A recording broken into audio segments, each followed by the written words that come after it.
So today's chapter or a story, whatever you say, is The Portrait of a Lady, written by Khushwant Singh. My grandmother, like everybody's grandmother, was an old woman.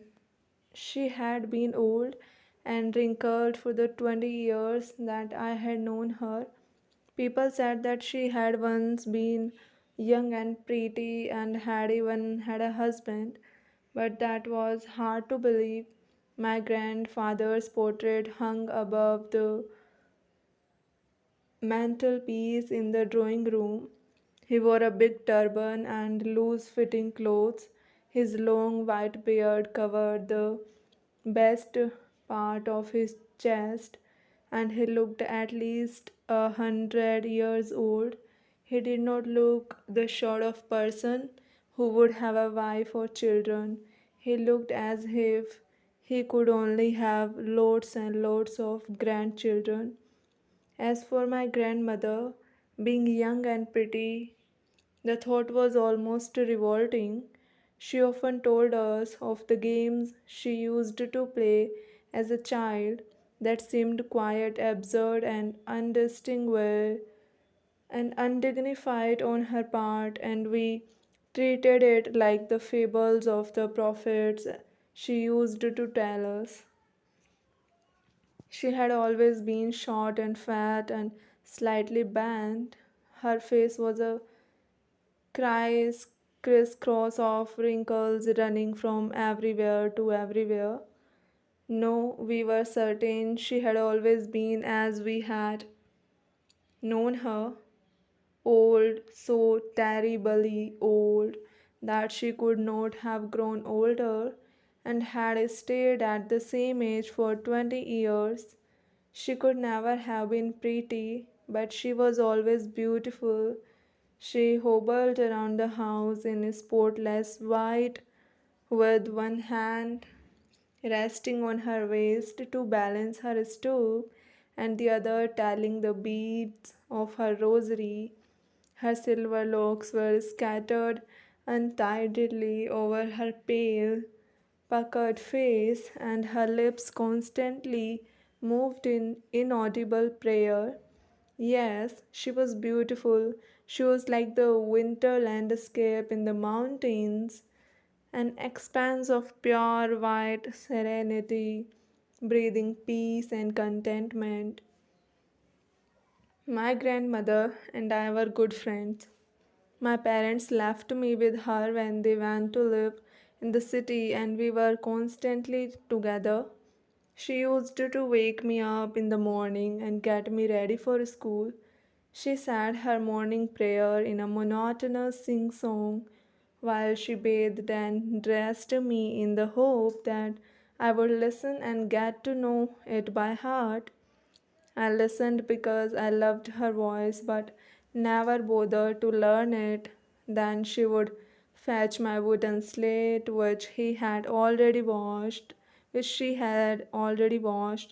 and plastered with yellow chalk, a tiny earthen ink pot, and a red pen.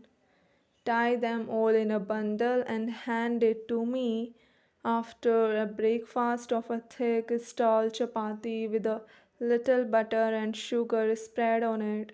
We went to school. She carried several stale chapatis with her for the village dogs. My grandmother always went to school with me because the school was attached to the temple. The priest taught us the alphabet and morning prayer, while the children sat in rows on either side of the veranda singing the alphabet or the prayer in a chorus. My grandmother sat inside reading the scriptures. When we had both finished, we would talk back together. We would walk back together. This time, the village dogs would meet us at the temple door. They followed us to our home, growling and fighting with each other for the chapatis we threw to them. When my parents were comfortably settled in the city, they sent for us. That was a turning point in my friendship. Although we shared the same room, My grandmother no longer came to school with me. I used to go to an English school in a motor bus. There were no dogs in the streets, and she took to feeding sparrows in the courtyard of our city house. As the years rolled by, we saw less of each other for some time. She continued to wake me up and get me ready for school. When I came back, she would ask me what the teacher had taught me. I would tell her English words and little things of Western science and learning, the law of gravity, Archimedes' principle, the world being round, etc. This made her unhappy. She could not help me with my lessons. She did not believe in the things they taught at the English school and was distressed that there was no teaching about God and the scriptures. One day I announced that we were being given music lessons. She was very disturbed. To her, music had lewd associations. It was the monopoly of harlots and beggars and not meant for gentle folk. She said nothing, but her silence meant disapproval. She rarely talked to me after that. When I went up to university, I was given a room of my own. The common link of friendship was snapped. My grandmother accepted her seclusion with resignation. She rarely left her spinning wheel to talk to anyone. From sunrise to sunset, she sat by her wheel spinning and reciting prayers. Only in the afternoon she relaxed for a while to feed the sparrows, while she sat in the veranda breaking the bread into little bites. Hundreds of little birds collected round her, creating a veritable bedlam of chirpings. Some came and perched on her legs, others on her shoulders, some even sat on her head. She smiled but never shooed them away. It used to be the happiest half hour of the day for her. When I decided to go abroad for further studies, I was sure my grandmother would be upset.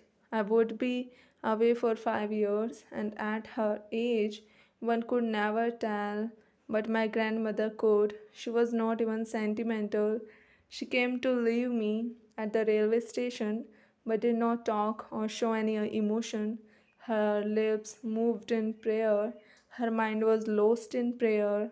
Her fingers were busy telling the beads of her rosary. Silently, she kissed my forehead, and when I laughed, I cherished the most imprint as perhaps the last sign of physical contact between us. But that was not so. After 5 years, I came back home and was met by her at the station. She did not look a day older. She still had no time for words, and while she clasped me in her arms, I could hear her reciting her prayers. Even on the first day of my arrival, her happiest moments were with her sparrows, whom she fed longer and with frivolous rebuks.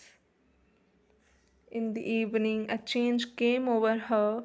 She did not pray. She collected the women of the neighborhood, got an old drum, and started to sing. For several hours, she thumped the sagging skins of the dilapidated drum and sang of the homecoming of warriors. We had to persuade her to stop to avoid overstraining. That was the first time since I had known her that she did not pray. The next morning, she was taken ill. It was a mild fever, and the doctor told us that it would go, but my grandmother thought differently. She told us that her end was near. She said that since only a few hours before the close of the last chapter of her life, she had omitted to pray. She was not going to waste any more time talking to us. We protested, but she ignored our protests. She lay peacefully in bed, praying and telling her beads. Even before we could suspect, her lips stopped moving and the rosary fell from her lifeless fingers. A peaceful pallor spread on her face, and we knew that she was dead. We lifted her off the bed and, as in customary, laid her on the ground and covered her with a red shroud. After a few hours of mourning, we left her alone to make arrangements for her funeral. In the evening, we went to her room with a crude stretcher to take her to be cremated. The sun was setting and had lit her room and veranda with a blaze of golden light. We stopped halfway in the courtyard, all over the veranda, and in her room, right up to where she lay, dead and stiff, wrapped in the red shroud. Thousands of sparrows sat scattered on the floor. There was no chirping. We felt sorry for the birds, and my mother fetched some bread for them. She broke it into little crumbs, the way my grandmother used to do, and threw it to them. The sparrows took no notice of the bread. When we carried my grandmother's corpse off, they flew away quietly. Next morning, the sweeper swept the bread crumbs into the dustbin.